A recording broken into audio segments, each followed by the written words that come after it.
बात देखे माला धोखा दिन या हमका दिन ही है जहाँ जाबू वो खुशी न रहे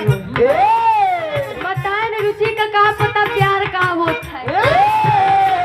प्यार लब हो गया ये का कया लब कहे लब में सब हो गया तब हो क्यों बाज ना आवत है कहे काका बात ध्यान दिया आज के जमाना में अंधा प्यार चलत बा गोविंद भैया ब्लाइंड लव चलत बा 4 दिन प्यार हो गया बातचीत हो गया कहीं सुना हम तोहरे बिना न रह पाऊ कहीं हम न रह पाऊ घरे वाले दूसरे शादी सेट कर रहे 2-4 गदेला उनके हो गए 4 गदेला इनके हो गए काटा क्यों हाथ काट लेती है जो गंगा गोमती में जान दे देती है का करेगा उसे दिन नहीं आएगा काहे प्यार व्यार के चक्कर में गोविंद भैया बताओ तही प्यार व्यार के चक्कर में सब घर परिवार छूट गई बेगाना से प्यार बढ़ल अब हमसे नाता टूट गई काहे 4 दिन के चढ़ल जवानी 4 दिन के चढ़ल जवानी एक दिन बबुआ उतर जाई चछु खुले के पहले बबुआ सारा स्वप्न बिखर जाई लब का स्पेलिंग LOV लब लब माने प्यार प्यार का दीपक गुरु जी भगवान शंकर और माई गिरजा जी लव मैरिज करे रहे 108 बार मरे 108 बार जी माई बाबू दिल दुखाए बियाह करे भाई आज तक खुशी रही नहीं पाई कहे यल माने लॉस ऑफ टाइम समय की बर्बादी ओ से आउट ऑफ माइंड दिमाग काबू में ना रहना बी से बेस्ट ऑफ मनी पैसे की बर्बादी मान ले हर गोविंद भैया गाय गाय कमाता है इनके छटकऊ जा उड़ावत है गोविंद भैया समझी नहीं पाता और आखिरी में एंड ऑफ लाइफ जिंदगी खत्म जैसे भैया बताए हाथ काट लेता है जान ले देता प्यार है भैया यार और बताएं सहरा गीत मुसलमान में चलत है अपने वाले में का चलत है मऊर गीत हम सुने रहे काका करो चौथ पर हिंदू नहीं बैठते तब दुल्ही है हो आज करो चौथा है जब तक हमका खियाई दिन रहे तब तक खाया जी देखिन देखो तो सब जात है ये काका यार बाकी बहुत बढ़िया गीत सुनाएन कैसे बारात जा कैसे ना बस सब बताएन कौन जवाब बनाए भैया गुरु जी बहुत बढ़िया संकेत करता है कैसे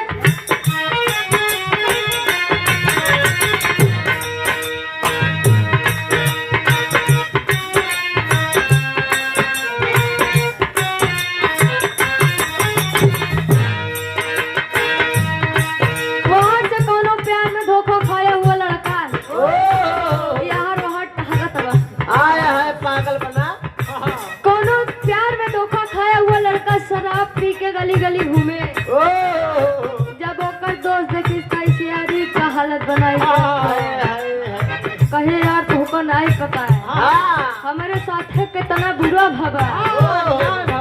बताओ बा कैसे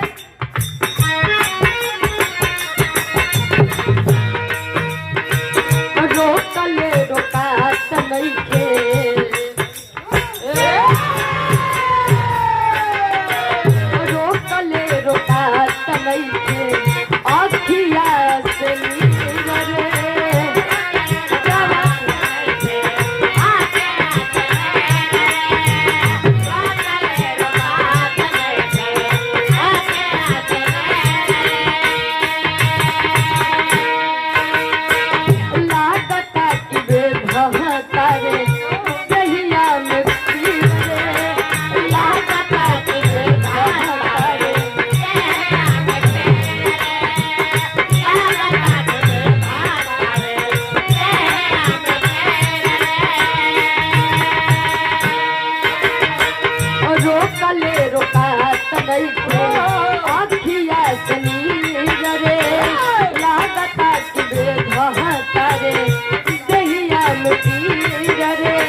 एक चीज दिखाए का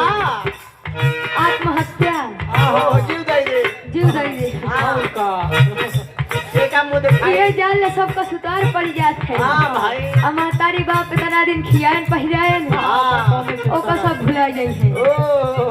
भैया प्यार एक जान लेवा बीमारी है ऐसा हम कभो ना करे थाना बा